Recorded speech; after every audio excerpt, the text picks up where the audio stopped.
parents. Today I am taking you to try something that I don't think you've ever heard of before or seen before. I'm taking you to try something called squirrel fish.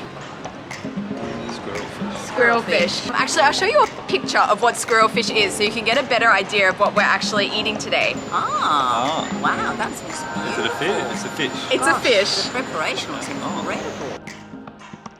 So today I'm going to take you guys to a restaurant here in Sydney called Jiangnan, which I've been walking past for years and never been to. And it serves basically food from the Jiangnan region of China, which is basically the area south of the Yangtze River. So that includes places like Shanghai, Hangzhou, Suzhou, Nanjing, Ningbo. They make a nice drink in Suzhou. Do they? Yeah. So which do you have first, the beer or the Suzhou? What did you call it? Suzhou? It's soju. Oh, Suzhou. No, soju. Suzhou. I'm trying apple now. Soju, not Suzhou. Suzhou is a city in China. Oh my god. I hate that it took me a while to realize what. Yeah, go get some suzhou. So essentially we'll be eating food from southeast China today. Nice. Yeah, an area not super famous for being spicy. It's not spicy at all, really. And you say Yangtze, not Yangtze. Is it? So the Chinese people say Yangtze River? No, actually, in Chinese it's called Changjiang. So it doesn't even sound a little bit like Yangtze. So Yangtze, it's Yangtze or Yangtze? Yangtze. Well, you can say either. Both of them are incorrect. Both of them are like the Englishified version of the name of the river. It's actually called Changjiang, which means long river. And it is long. It's the longest river in China, I believe. Changjiang. Changjiang. Yep, and the Jiang. Jiang? Is the first syllable in what we're eating today. Jiangnan. So, Jiangnan. Yeah, and so nan is fish. No, nan is south. So south of the Yangtze. Jiangnan. Makes Jiangnan. sense. Yeah. Here we are at Jiangnan restaurant. So this is, so that's our squirrel fish. So it's squirrel-shaped, deep-fried barramundi with sweet and sour sauce. It's essentially a sweet and sour fish. For the sweet soy fish, Yeah. this fish is most popular for the local people, not only sauce but also the North people. Oh, really? Yeah, like very, very much. This looks so interesting. Like it must have a very interesting way of being prepared, right? Yes, yes, exactly. And this one is very hard for the chef's knife skill. What would you say are some of the features of like Jiangnan cuisine or, you know, southeastern Chinese food? So the food taste is like a salty and a little bit sweet. Salty and sweet, okay. Yeah. The spicy, not too much, not too real. Yeah, cause so the sort of Chinese people, Yeah. They can't eat too much spicy. Yeah. Compared with the North people. For me, cause I'm from the sort of the Chinese people, sort of China, Yeah. and from Anhui province. Yeah. And if I go to the like Chengdu, Sichuan. Yeah. Province, I just eat the whole day spice food. Next day, I gonna pay on my stomach and wow, very, very nightmare. It doesn't sound fun. This is also a very famous dish. So it's called Longjing prawns. Yeah. And it's a dish from Hangzhou. A very famous tea also comes from Hangzhou, which is Longjing. I'm not sure if you've tried it before, but basically they cook this dish with the tea leaves. And it seems prawns aren't the only thing cooked with Longjing tea here at Jiangnan. Do you think we also try this one, or do you think we have enough already? I think you should try this one. Okay, so we'll try not only the Longjing prawns, but also the Longjing chicken. And of course, how could we show off the food of Jiangnan without featuring some soup dumplings and pan-fried pork dumplings? Essential. For me, I like it very, very much. And always just friendly remind the customers just careful. Yeah. Because this is pan fast one and very, very hot inside. Yeah. And somebody just can't wait to eat and the oil just outside. That's very A lot of the food here at Jiangnan restaurant can also be referred to as Huaiyang cuisine, which is one of China's 4 major cooking styles, along with Chuan, Lu, and Yue. These 4 cuisines represent the east, west, north, and south of China. Huaiyang cuisine stresses light flavors to emphasize the freshness of the main ingredient, elegant presentation, as well as seriously impressive cutting and cooking techniques, as you're about to see for yourself.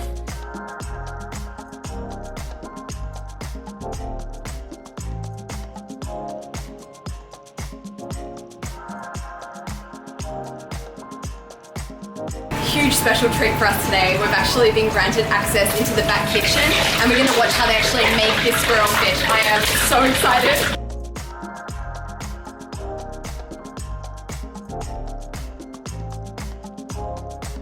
Oh, and he's slicing it up like a mango. Another thing you'll notice is when you actually eat this dish, it's completely boneless.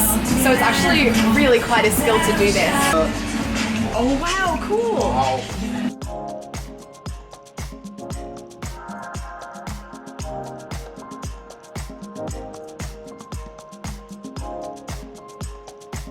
Dad, what do you think? I think it's awesome. That looks so tasty and theatrical, and the knife skills in cutting the meat but not going through the skin and then turning it inside out, and it just looks wonderful.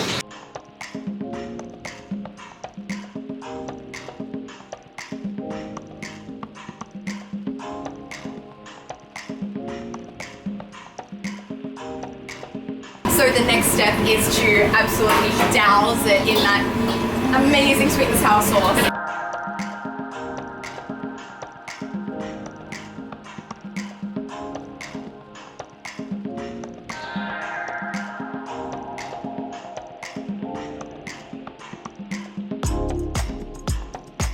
Oh my gosh, thank you so much. It looks absolutely incredible. Thank you, Chef. Bye Dad, I'll see you upstairs. Thanks, see you upstairs. Bye. Bye. Thank you, Chef. Can't wait to try it. Still taking B-roll. I'm a very good assistant photographer, and we'll see Mum's reaction when she sees this fish. Oh, Look, he's just prepared it. goodness.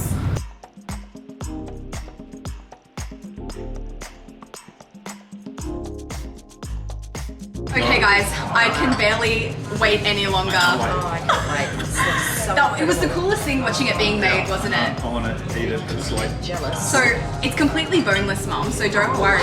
You can just get a piece off and just pop it in your mouth. Okay, give that a go. Oh, yeah. sweet. Yeah, That's really good.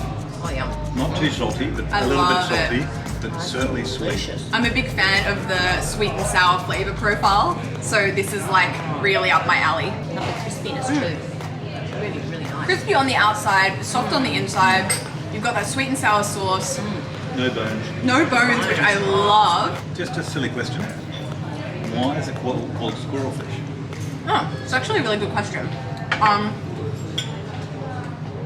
I don't really know. Let's ask Google. I'm going to keep eating. Me too. So according to Google, there are many theories on how this dish originated. And one of them said that a long time ago, an emperor wanted to eat carp, like fish, but carp was forbidden by his own laws.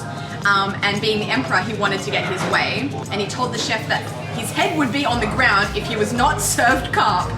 His chef then had to devise a way to make the carp uncarp-like, and using his unmatched kitchen techniques, made the fish look like a flying squirrel instead. Oh, okay. But that's just the, I guess, there are a couple of other theories. It's a cool legend. I like that one. I like that one. The fish dishes the last few weeks. Amazing fish dishes. Yeah. Amazing fish dishes. All completely different. The Hunanese, Yeah. the Yeah. Szechuan, and this one. So for And people out all there that great. say all Chinese food is the same, even in the last 3 weeks, we've tried 3 different just fish dishes that exhibit completely different features. I'm gonna take the whole thing. Look at that. That's just completely eatable. And he said the head was edible too. Fish head? The head is edible, so Dad's gonna give that a go. I can't. I can't. Test. I can't. What is going on? They were saying that a lot of people say that that's the best part of the fish. It's the head. I've got my eye on the tail. Oh, that's gonna be good. Okay, here we go. Oh, it's so good. Crunchy? It's so crunchy. The whole dish is gonna be gone. Oh, wow, look at this. All gone. Wow, I mean, making that squirrel fish requires some serious skill. Talking about skills, it's probably a good time to mention the sponsor of this video, Skillshare. Wasn't that like the smoothest intro ever? Skillshare is an online learning community that offers thousands of classes over a wide range of topics. I did check before this video and unfortunately there are no classes on how to make squirrel fish on Skillshare, but don't worry because there are a lot of other amazing classes and skills that you can learn on Skillshare. There's a class I came across the other day that I'd really like to recommend to you guys, especially anyone looking to start a YouTube channel of your own. It's basically a tutorial teaching you how to use Final Cut Pro, which is the software that I use to edit my videos. It takes you through all you need to know, which is a resource I really wish I had when I started making videos. It was a lot of trial and error on my end in the beginning there. So if you're interested in trying out some Skillshare for yourself, for a limited time only, the first 1,000 people to click on the link in my description are going to get a free trial of Skillshare Premium. And even after your trial is over and your membership costs only $10 a month, that's like a third of the price, a quarter of the price of a squirrel fish. Like, what a deal. Get on it. Ooh. Oh my goodness. And just with the vinegar, tastes fantastic. A couple of things I want to say about Xiaolongbao. I've had a lot of Xiaolongbao in my life. I used to live in Shanghai for like a year. A couple of things you should know, which you guys already know because this is not your first rodeo when it comes to Xiaolongbao. I've taught you well. You have to be careful of the inside because there's this like boiling soup inside that if you just go in and eat it like a normal dumpling, it's gonna maybe give you third-degree burns. So be careful. My tip for eating a Xiaolongbao is as follows. Dip it into the vinegar. Xiaolongbao are amazing with vinegar. And then you want to give it a little nibble and then suck out the sauce. Or you can even tip it into the spoon like that. And you can... It's like the soup inside the dumpling. Inside the dumpling. And then...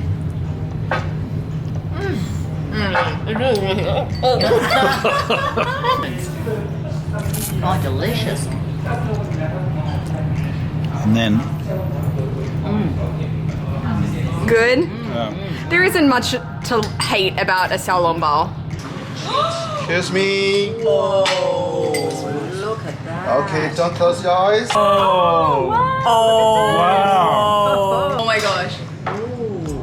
This is the crispy chicken with Longjing. Longjing Tea. Longjing Tea has just arrived and Yeah. oh my goodness, that looks amazing. Wow, talk about theatre. That skin looks amazing. I'm gonna dip it in this. This chicken is really quite special. So I particularly love the sweet. It's like this sweet, thick, sweet sauce and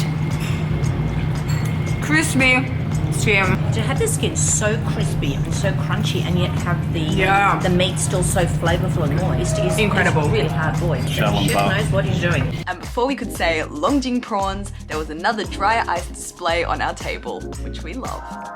So the dishes today are all about the drama. We've got our Longjing prawns here and it comes with dry ice as well. It's super beautiful. So this is very, very famous in Hangzhou and I had it for my first time at the Grandma's restaurant, Huaiyang. It's a restaurant you can find all over China, but it was actually founded in Hangzhou and this is their, I reckon, one of their signature recipes. I'm gonna try it without the sauces. Yeah. Okay, without sauce first. In the tea. Very fresh prawns. What's such a supple taste? Crunchy. Just beautiful prawns.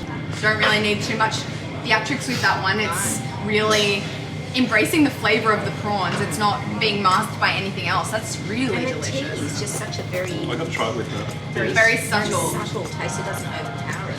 stick skills. I think I have to go under. Oh, you go under, slip it under, and just one natural. There you go. Good job. Slow clap.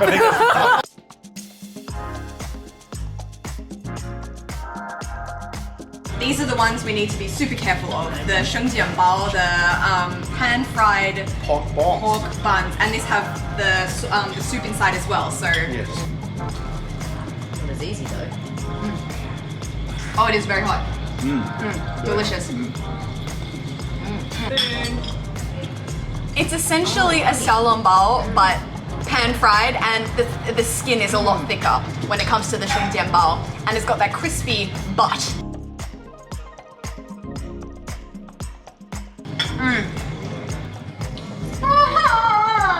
Dumpling down, dumpling down. We've eaten so much food. Can I say frickin'? Yeah, you can say frickin'. Okay, I can say frickin' awesome. Thank you so much for having us today, Charles. You're welcome. Oh my gosh. My aim is just to service my customers. Yeah. Eat well happy and feel happy, talk happy, buy happy. We are so happy. Very like happy. happy, So happy right now. Thank you. Very, very happy right now. That's my purpose working here, working the service job. We're going to be back. What's your favourite dish today? That'd be hard to say. I think I'd have to say the fish because we saw it being made and that was such an experience in itself. And I think the fact that we've literally polished the entire plate of that fish. That speaks for itself. Yeah. Like you can almost taste the history when you eat some of these dishes, which I really appreciate when it comes to Chinese food. You can imagine yourself like 1,000 years ago with your little Xiaolongbao basket. Going to grandma's house. Going to grandma's house. I have to say my favourite would have to be the chicken with that crispy skin. That was really beautiful. Oh my goodness. I'm obsessed with this place. Well, Charles, I'll be here every week. Well, that is it for today's Chinese food adventure. Thank you so much for joining me. Thank you. And thank you so much to Charles and to Mark and the team here at Jiangnan restaurant here in Sydney. Thank you so much for having us. Join us next week for another Chinese food adventure. Not sure what we're going to be eating yet, but I'm sure it's going to be delicious. Yeah, so stay tuned and thank you for watching. Don't forget to hit the like button and subscribe if you feel like doing so. I actually saw a statistic yesterday on my YouTube that 70% of the people who watch my videos are not subscribed. Oh, So if you 70% go and subscribe to my videos, yes. Right now. that would be nice. subscribe. That's Do it for them, do it for my parents. It's meaningful. But yeah, thank you guys again and we will see you next week. Bye.